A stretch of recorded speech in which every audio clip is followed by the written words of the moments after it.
Avant de vous lancer dans un projet d'éducation par la recherche sur le vivant, il faut savoir de quoi nous parlons. Vous allez sans doute rencontrer le problème quand il faudra choisir votre sujet. Pour définir si votre objet d'étude appartient au champ du vivant ou pas, pour cadrer les débats, il nous faut donc utiliser une définition. Qu'est-ce qu'un être vivant ? Pour tout vous dire, cela n'est pas tout à fait simple. Il y a plusieurs centaines de définitions du vivant et aucun consensus sur la question. Je vous propose quelques éléments à utiliser. Un point qui est robuste est que les organismes vivants évoluent. C'est un point qui permet d'exclure le feu, par exemple. Un autre élément essentiel est la présence de cellules. Tous les organismes vivants sont constitués de cellules.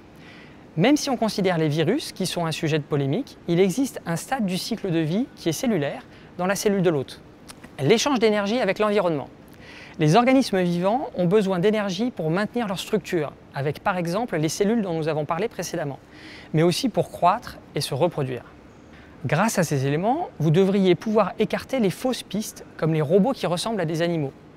Il vous restera alors tout un univers à explorer. Dans le monde microscopique, vous trouverez bien entendu les bactéries et archébactéries de toutes sortes qui utilisent de nombreuses formes d'énergie, de la lumière à la décomposition d'autres organismes vivants. Mais aussi des organismes plus proches de nous, des eucaryotes, comme la levure de boulangerie. Au niveau macroscopique, vous trouverez les plantes et les animaux, mais aussi les champignons.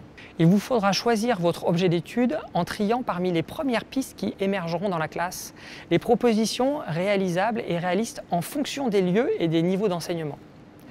De la maternelle aux sections spécialisées du lycée en sciences et technologies de laboratoire, la manipulation et étude du vivant ne se fera pas sur les mêmes organismes. Il faut pouvoir se procurer les organismes vivants, par exemple dans une jardinerie, puis adapter son étude à l'organisme choisi. Ainsi, travailler avec des animaux implique forcément de se poser la question de l'éthique. Vont-ils souffrir ? Travailler avec des plantes résout ce problème, mais conduit à se poser des questions qui n'impliquent pas de nombreuses générations. Travailler avec des bactéries résout ce problème, mais oblige à respecter la réglementation sur l'utilisation des OGM, ce qui est compliqué, mis à part les classes de sciences et technologies de laboratoire au lycée. Comme on le voit avec ces exemples, chaque cas a ses limites. Il vous faudra aborder la question assez vite.